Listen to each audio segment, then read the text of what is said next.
MCC English medium school येथे गोकुळाष्टमी उत्साह संपन्न.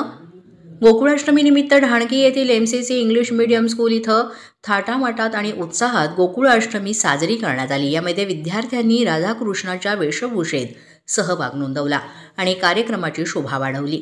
यामध्ये लहान चिमुकल्या अति आनंदात आणि उत्साहात होते. त्यांचा आनंद गगनात मावेनासा झाला होता. जणू काही द्वारका नगरीच इथे दुमदुमलीये अशी सजावट या शाळेत करण्यात आली होती. यामध्ये दहीहंडी नृत्य सादर करण्यात आलं. मुलांनी गोविंदा आला रे आला या गाण्याच्या तालावर दहीहंडी फोडली. शाळेतील शिक्षक Bastewad sir, Yamjalwar madam, Gangarpad madam, Elekar sir, Jadhav sir यांनी हा कार्यक्रम यशस्वी होण्यासाठी विशेष परिश्रम घेतले. Bureau report, Marathi 9 news, Umarkhed.